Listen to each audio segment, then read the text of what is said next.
हरे कृष्णा। आज हम चर्चा करेंगे गीता के 7वें अध्याय की। तो अभी तक अर्जुन का जो मन है वो संतुष्ट नहीं है। कृष्ण भगवान ने उसको योग के बारे में बताया, भगवान की प्राप्ति के बारे में बताया, परंतु अभी भी जो अर्जुन का मन है उसमें संदेह है। और अब भगवान श्री कृष्ण अर्जुन को वो ज्ञान देने जा रहे हैं जो व्यवहारिक है, मतलब प्रैक्टिकल नॉलेज है पूरी, जो वो अपनी आज रोजाना जीवन में लगा सकता है, और जो दिव्य है, स्पिरिचुअल नॉलेज भी वो है। भगवान श्री कृष्ण कहते हैं कि अगर तुमने ये ज्ञान प्राप्त कर लिया अर्जुन, तो तुम्हारे पास ऐसा कुछ बचेगा नहीं, कुछ शेष नहीं बचेगा जो तुम्हें प्राप्त करना है।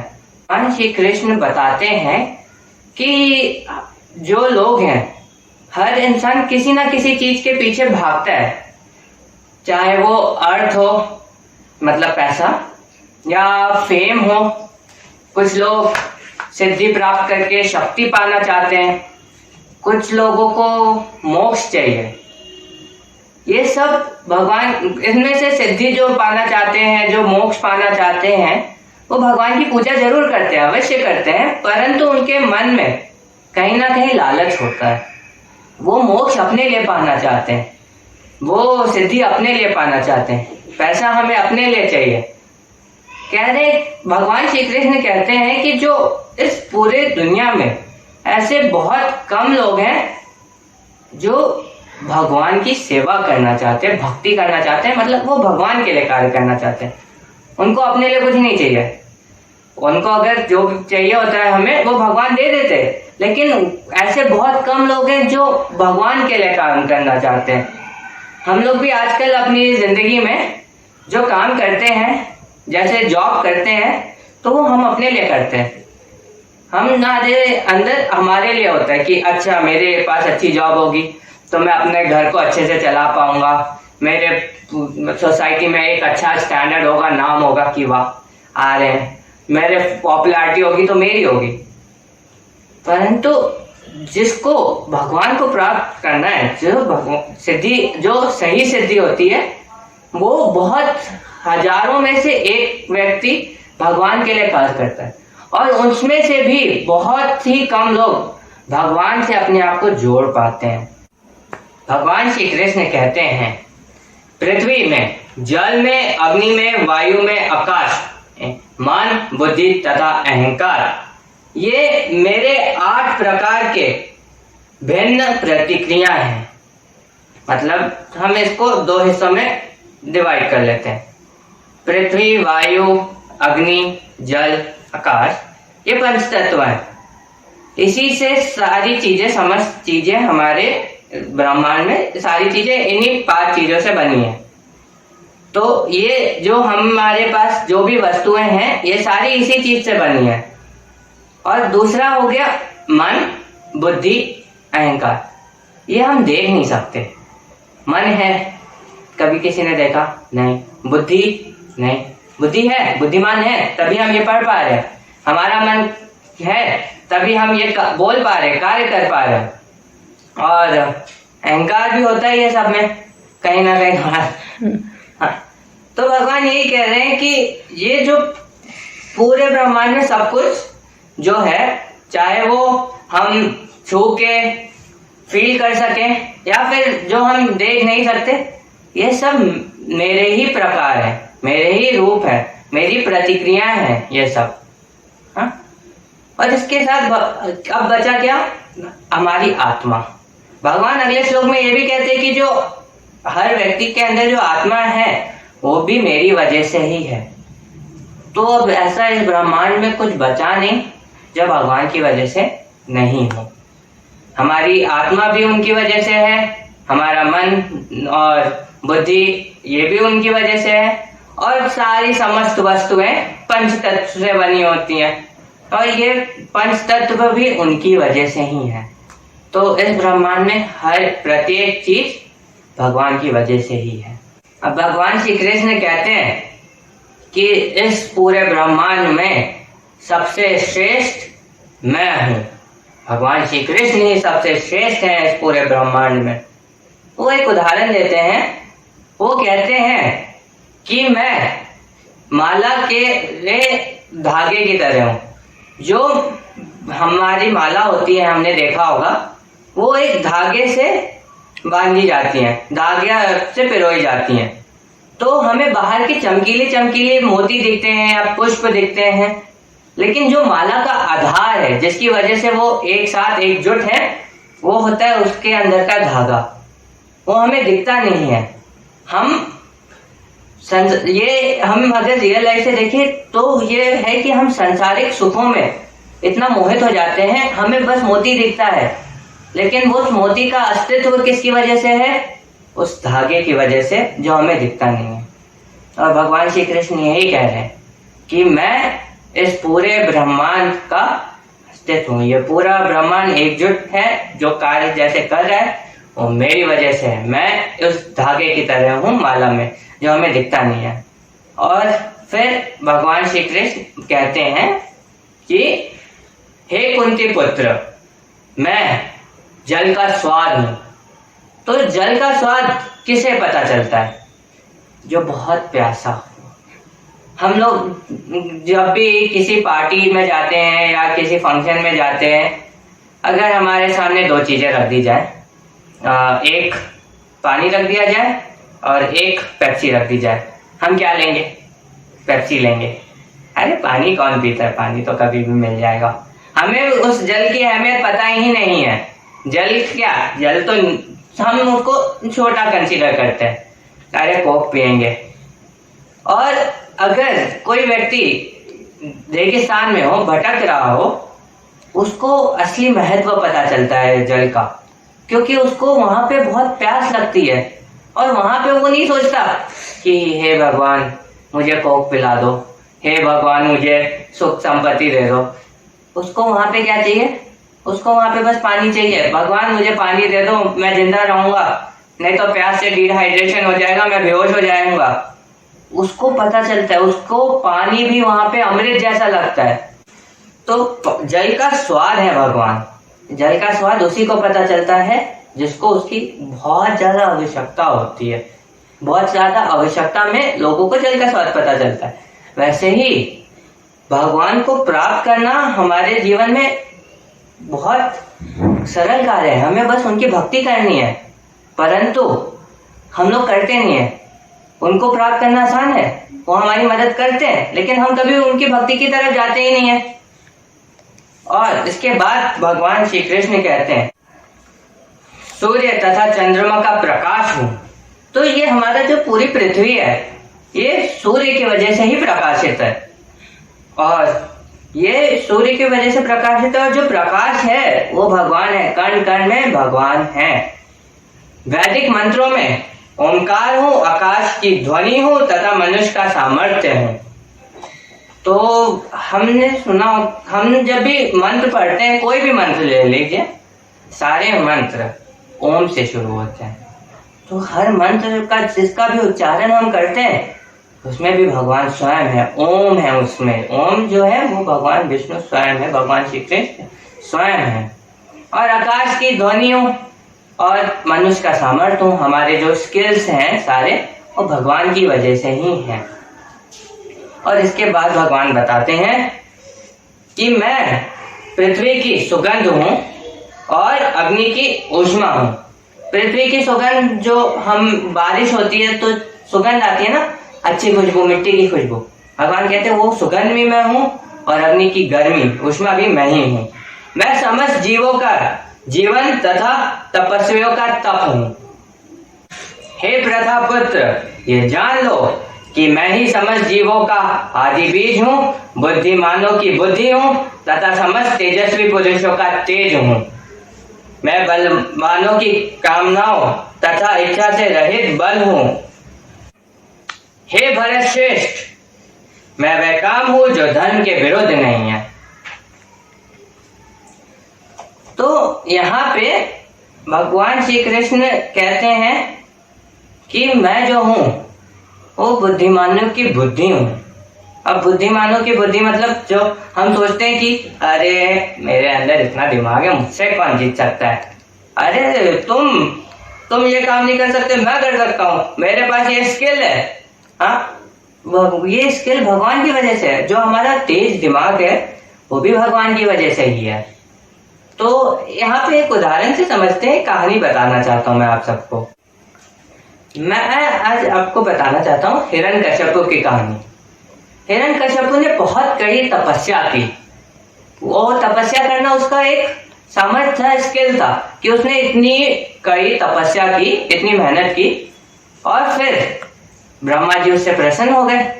उन्होंने कहा, हिरण्यकश्यप तुम्हें जो वरदान चाहिए वो मांग लो। हिरण्यकश्यप ने सोचा, अब उसने बुद्धि लगाई, यहाँ पे उसने बुद्धि लगाई। उसने कहा, अच्छा तो मुझे आप ऐसा वरदान दीजिए ब्रह्मा जी कि मुझे ना तो कोई दिन में मार सके, ना कोई रात को मार सके, ना कोई सुबह दिन में, ना मुझे धरती पे मार सके, ना आकाश में मार सके, ना मुझे अस्त्र से मार सके, ना कोई शस्त्र से मार सके, ना मुझे घर के अंदर कोई मार सके, ना मुझे घर के बाहर कोई मार सके, और मुझे ना कोई जीवित मार सके, ना कोई मृत मार सके।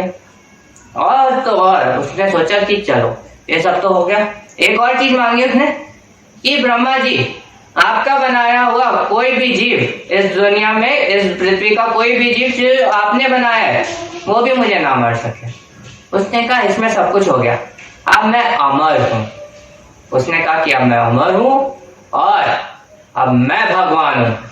उसने अपने मंदिर बनवा दिए, कहा कि अब से मेरा नाम हिरण्यकश्यप नहीं, भगवान हिरण्यकश्यप है, मेरी पूजा करो।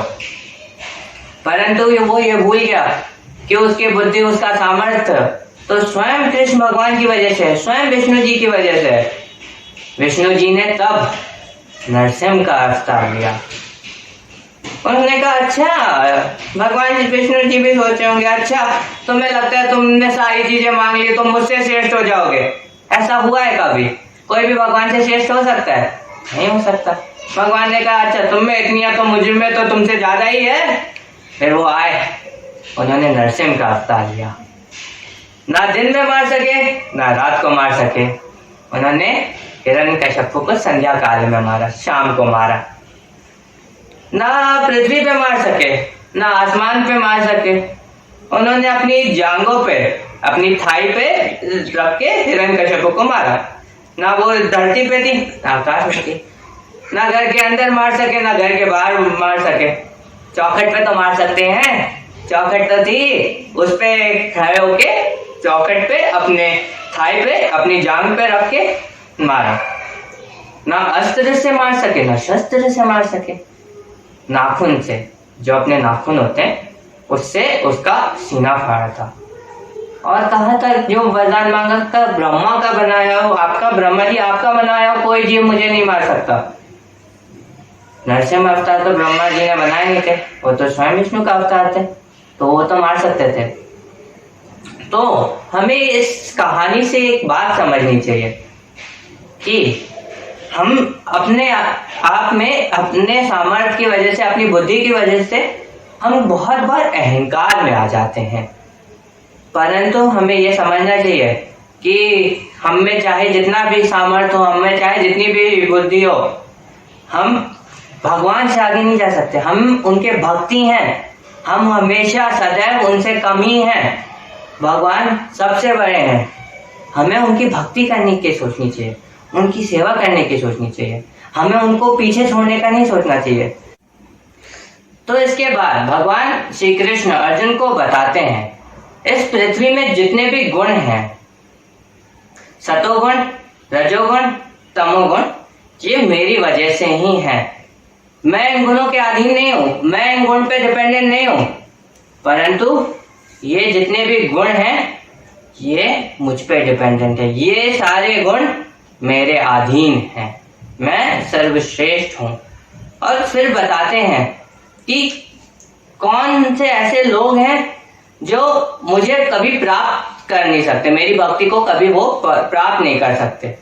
तो सबसे पहले बताते हैं कि जो निपट मूर्ख है, निपट मूर्ख है, जो मनुष्यों में अधम है, जिसका ज्ञान माया द्वारा हर लिया गया है, तथा जो असुरों की नास्तिक प्रकृति को धारण करने वाला है।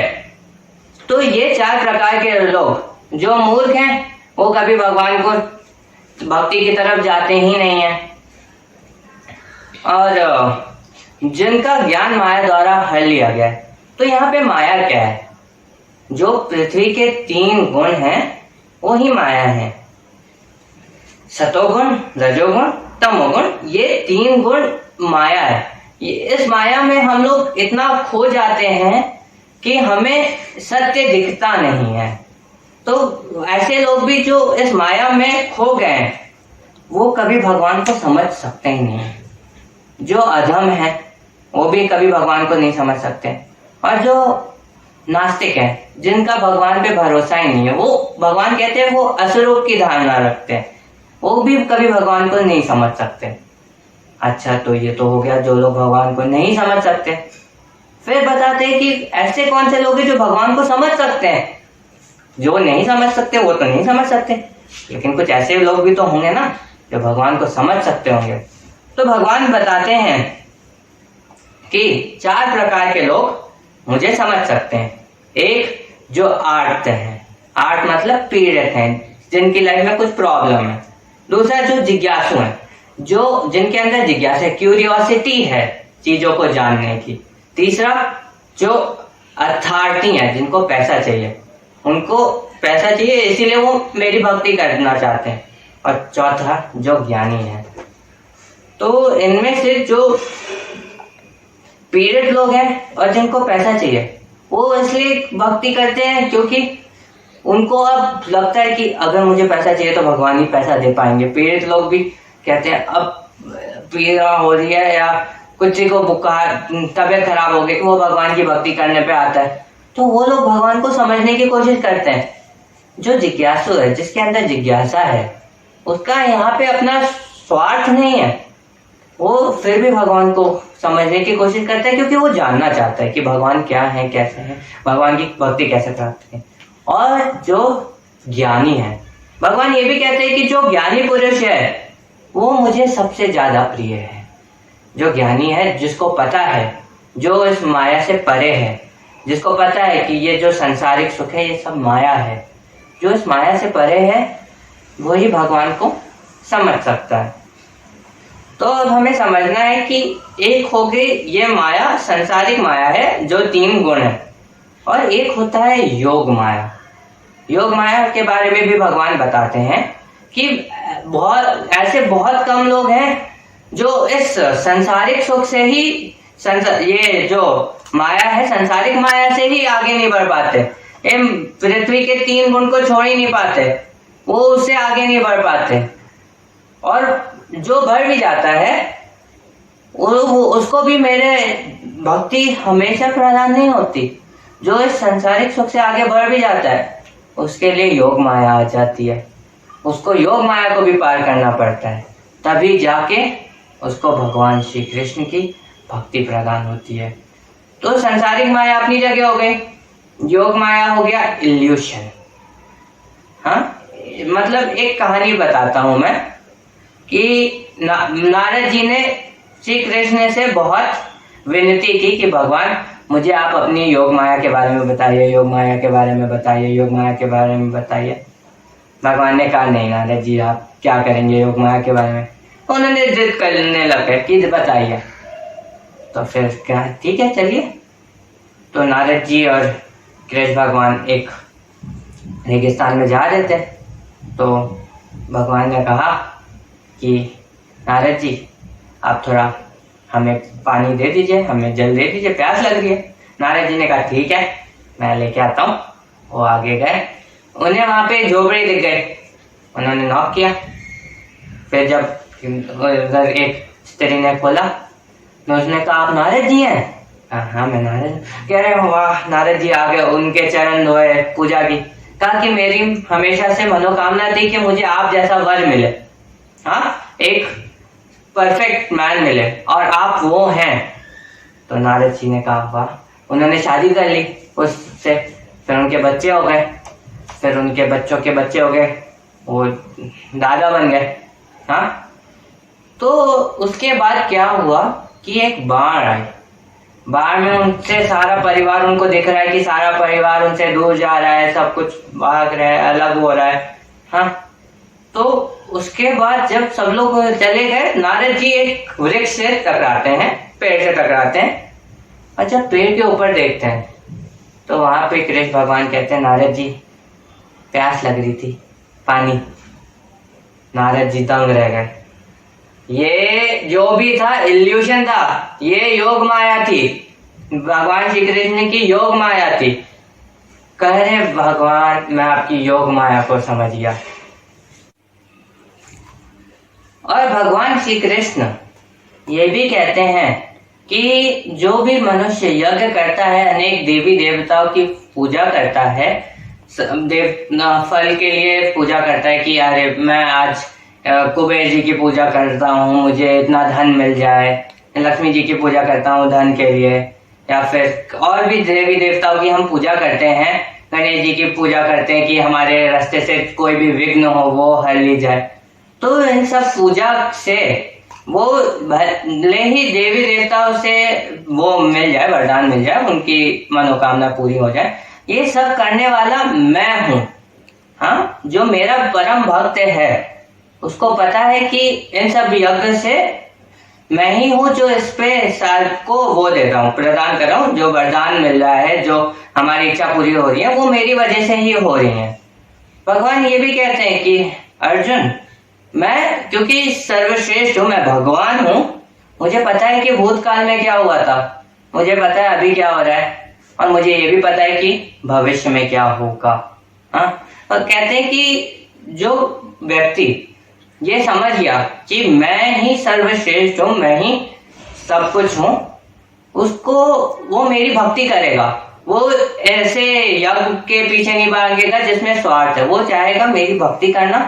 और जब वो मृत्यु को प्राप्त होता है, जब वो मरता है, तब उसको मेरा वो दिव्य रूप मिलता है, मेरी भक्ति प्रदान होती है। तो इस पूरे गीता के 7वें अध्याय से हमें एक बहुत महत्वपूर्ण बात समझ में आती है। हमें अपनी जीवन में कभी भी अहंकार नहीं करना चाहिए। इस दुनिया में जो भी है, जो भी हम सोचते हैं कि हमारी वजह से है, वो असल में भगवान की वजह से है। हमारा सामर्थ्य भी भगवान की वजह से है। तो जो लोग होते हैं जो अहंकार नहीं करते, वो सफलता की ओर चलते हैं। रियल लाइफ एग्जाम्पल से मैं बताता हूँ। हम जानते हैं नारायण मूर्ति को। नारायण मूर्ति इतने बड़े आदमी हैं, इन्फोसिस के सीईओ रह चुके हैं, इन्फोसिस के फाउंडर हैं, हाँ, धनवान हैं। पर जब वो एक फंक्शन में रतन टाटा से मिले तो उन्होंने रतन टाटा के पैर छुए। उनमें किसी चीज का अहंकार नहीं था, क्योंकि रतन टाटा उनसे श्रेष्ठ थे, बड़े थे, तो उन्होंने उनका आदर किया। उन्होंने कभी अपने अर्थ का वो नहीं दिखाया, अहंकार नहीं दिखाया। उनकी जो पत्नी है सुधा मूर्ति, वो भी एक बहुत सादगी भरा जीवन बिताती हैं। हाँ, और यही एक सफल पुरुष की निशानी भी है।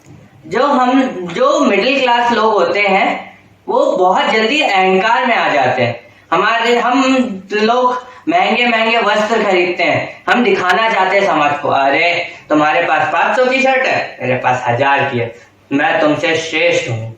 हम में ये अहंकार आ जाता है। परंतु जो आदमी जिसमें अहंकार नहीं है वही सफलता की ओर बढ़ता है। तो अगर हमें सफल बनना है, अपने जीवन में सफल बनना है, तो हमें अपना अहंकार छोड़ना पड़ेगा। और इसी के साथ गीता का 7वां अध्याय समाप्त हुआ। हरे कृष्णा।